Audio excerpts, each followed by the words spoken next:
بصبح عليكم محدش بيصبح عليا صح؟ صباح الفل عليكم عاملين ايه؟ عليكم ايه المحترم؟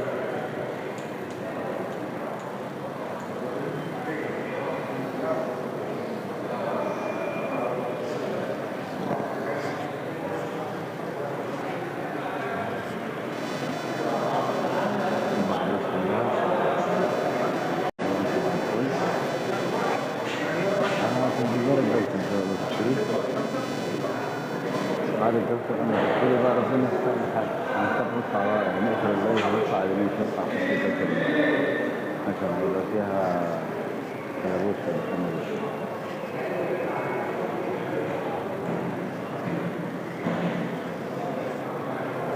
بص ده مش بقى أول مرة بيشتغل كده ويتكلم معاكم قبل بقى بيشتغل وكده وصل فترة ده مش بقى معاكم شوف أخبار الدنيا معاكم ايه؟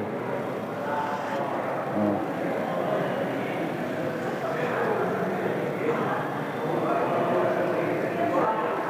النهارده كله رزق إن شاء الله بإذن الله.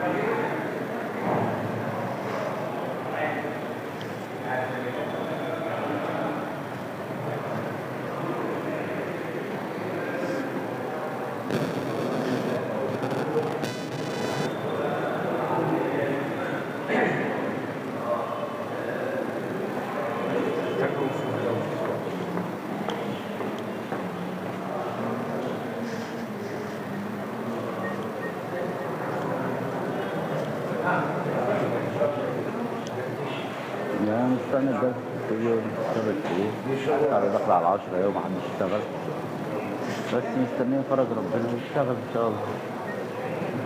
عمر قريب يعني مش بعيد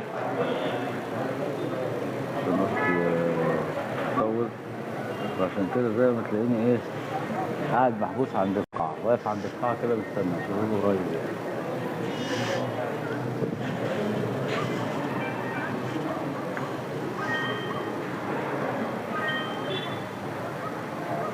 فربنا يكرمني بالتوفيق ودعواتكم معانا إن شاء الله.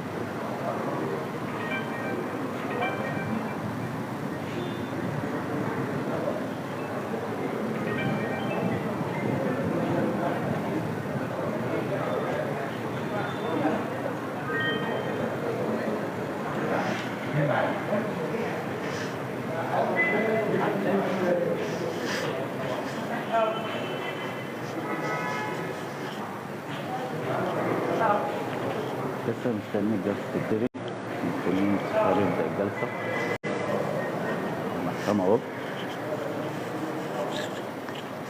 دعواكم بالتوفيق إن شاء الله. عندنا مرفع حلو أوي النهاردة قضية تقيلة يعني.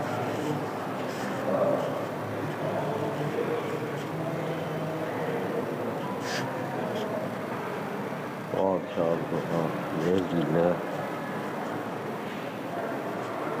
ربك كريم إن شاء الله يوفقنا معانا.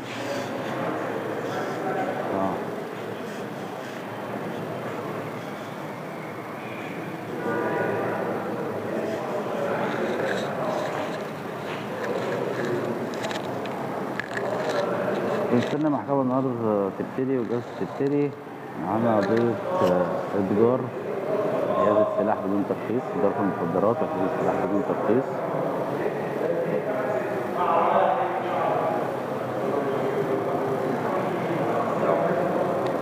قضية إتجار في المخدرات وحيازة سلاح بدون ترخيص وحطوا له مقاومة كمان يعني دول وجودوا عليه فحطوا له مقاوم وضرب عليهم نار.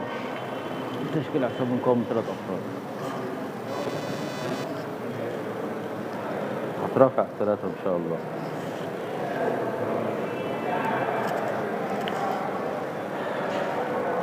وكريم يا رب تسهيل ربنا إن شاء الله.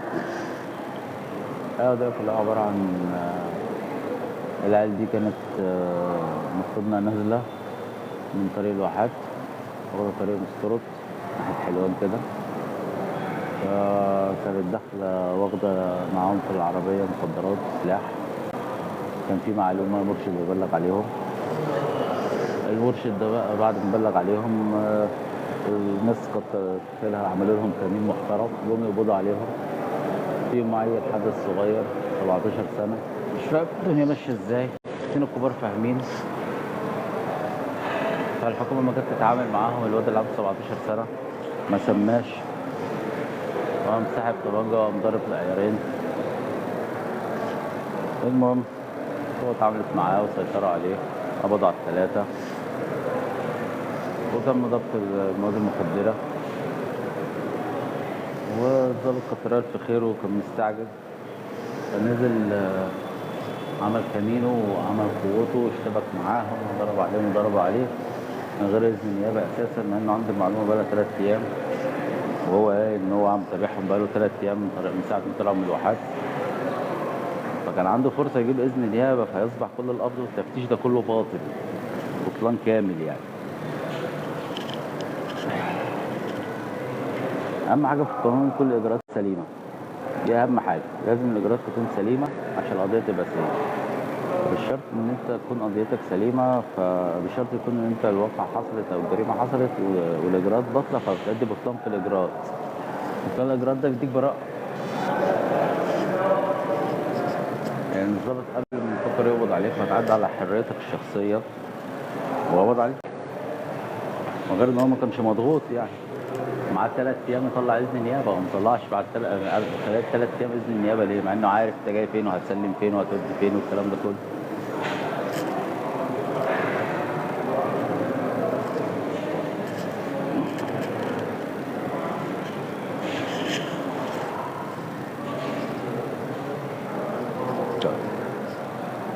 نجيلكوا بعد الجلسة عشان الجلسة هتبتدي أهي، وأرجع لكم تاني نكمل إن شاء الله. يلا دعواتكم ليكم.